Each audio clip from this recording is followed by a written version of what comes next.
They called it the hegemony's final solution, the collective will of 7,000 civilized worlds, mobilized to eradicate a single, solitary problem. This was not war. It was sanitation, a necessary cleaning. For 500 cycles, the hegemony had operated without error, without question, and without mercy. Its logic was flawless, its dominion absolute. It had absorbed 2,000 species and shattered 3 empires.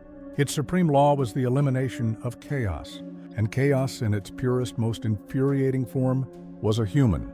The target was a single, derelict maintenance station, half sunk into the ice of a rogue planetoid known only as Ether 7, a relic of an old, forgotten conflict.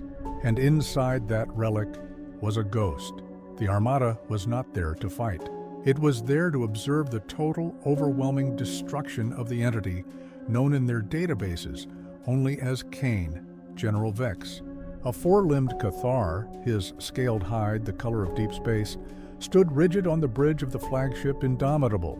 He addressed his command staff, his voice a low, cold resonance. "We are not here to debate ethics. We are here to eliminate a statistical impossibility." The human, Unit 882 Alpha, has been classified as a Level 5 erosion threat. Its continued existence destabilizes the foundational logic of the hegemony. This is not a man. This is a flaw in the system. The probability matrix calculated the total time to resolution at 1.4 seconds. We will adhere to that margin. His staff, a collection of bioengineered specialists, nodded in chilling synchronicity. They saw one man, one human, against 5 trillion soldiers, 10 million capital ships, and the entire logistical might of a unified interstellar government. The odds were, quite literally, infinite. Vex transmitted the demand for surrender.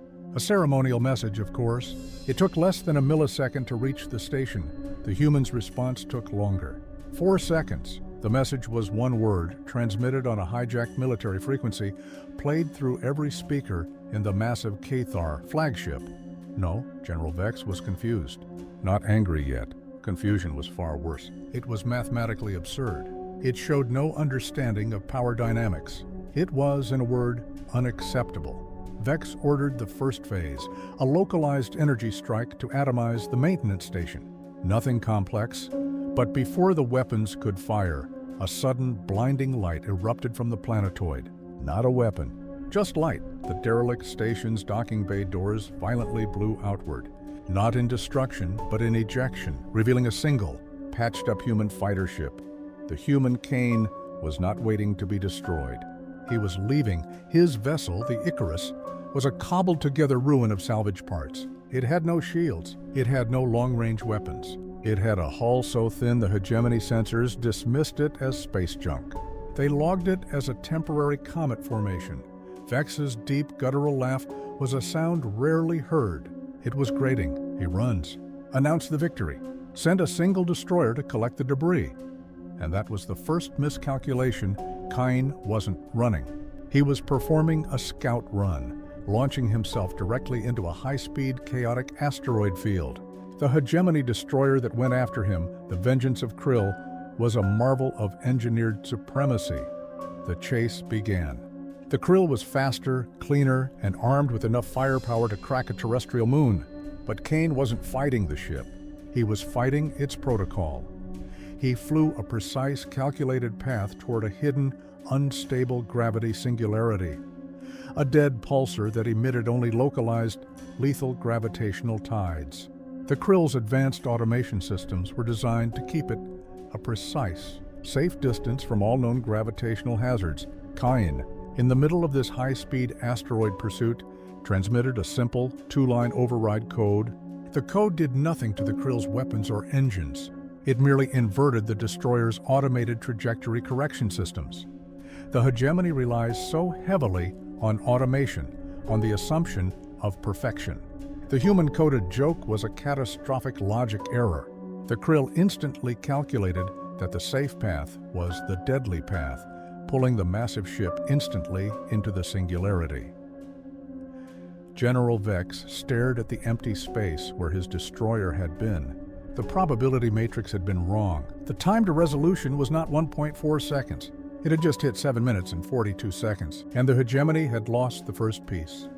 The human was alone. But the human had time, and time, to a biological species with a limited lifespan, was simply another weapon. Vex ordered the fleet to disperse into a massive, grid-like search pattern.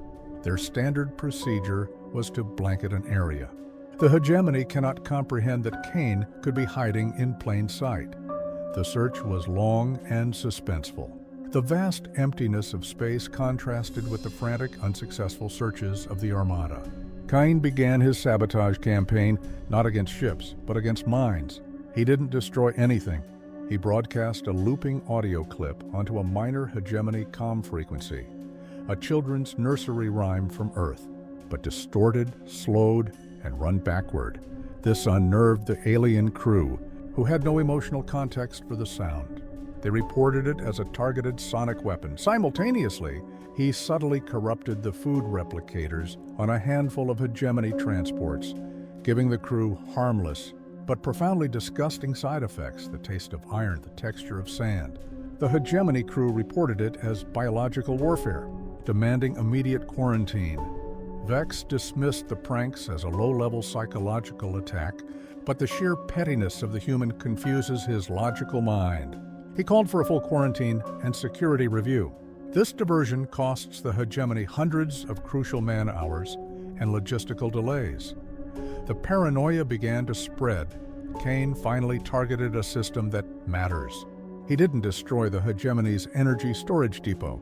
He simply inverts the charging sequence. Every time the depot charges its shields, it slowly drains them instead. The hegemony now has a massive, undetected technical time bomb. The chain of command breakdown began. Kane's attacks became subtle and targeted. He didn't kill officers, he just shuffles their duty rosters. 2 high-ranking officers are assigned to the same bridge shift, resulting in a brief, disastrous moment of mutually exclusive command authority. The hegemony's main analytical center, built on logic and data integrity, started experiencing a psychological crisis as Kane flooded it with useless, contradictory data, reports of giant space squids, asteroid fields that vanish, phantom fleet movements. The core of their empire is truth, and Kane was destroying their truth. Vex began to doubt his own data. He ordered his security team to search for a human collaborator. The idea that one man could do this is too impossible. This internal witch hunt further cripples the fleet's morale. Vex, paranoid about a phantom ambush, ordered a full shield recharge on the main energy depot. The resulting massive power drain caused a localized blackout and a chain reaction of minor explosions across the depot. The depot is crippled, not by an attack, but by hegemony procedure. Vex's discipline shattered. He made a controversial move, deploying the Nova Cannon, a weapon designed to sterilize a biosphere. He intended to fire it not at Kane, but at the entire star system, ensuring Kane is erased along with any evidence of this disastrous campaign. Kane, knowing the stakes have changed, finally made contact. He broadcast a single video message across the Nova Cannon's targeting screen. Kane didn't plead or threaten, he laughs. He told Vex that he already knows the firing sequence and that the Nova Cannon is the perfect weapon for what he has planned. Kane transmitted a simple, unencrypted coordinate set back to the derelict station Ether 7. It's an obvious trap, but Vex realized he has no choice but to follow. Vex arrived at Ether 7 with his personal guard. He stepped onto the station, accompanied by a long, terrible internal monologue. He realized his fear wasn't of a soldier, but of a virus, a being that thrives on disorder. Kane appeared, unarmed, sitting on a broken piece of machinery. He didn't fight, he talked. You relied on perfection, General. I relied on memory. Kane revealed that the entire campaign wasn't about survival. It was about teaching the hegemony a lesson. He revealed that he didn't tamper with their systems. He simply exploited the backdoor protocols left in place by the human engineers who helped design the hegemony's automation 50 years ago. The human's true weapon is legacy. They planned for this failure before the hegemony even existed. Kane accessed the Ether 7 terminal, which was secretly linked to the backdoor he created in the hegemony's control grid. He redirected the Nova Cannon's massive power output. The power was routed not into the vacuum of space, but into the hegemony's entire communications infrastructure. The massive surge of energy didn't kill anyone. It simply wiped clean every single digital record, AI core, and centralized data center across the entire hegemony fleet. All data, all history, all orders, gone. The entire hegemony was reset to a state of pre-technological chaos. Kane, using the simple human-coded backdoor, transmitted a final command to the now blank slate of the fleet's main command AI. Designate all ships as lost and classify humanity as the progenitor species of the new galactic order. Vex was defeated, not by death, but by the erasure of his life's work. His data, his history, his identity, all wiped. Kane left Vex alive. His final message was not a threat, but a lesson. You relied on perfection. Humans rely on error.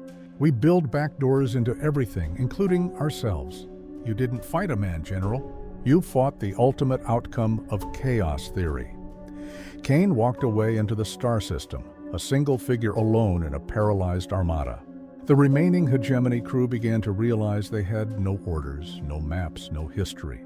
They were lost children in space, ruled by a system that now considers a single human to be their god emperor.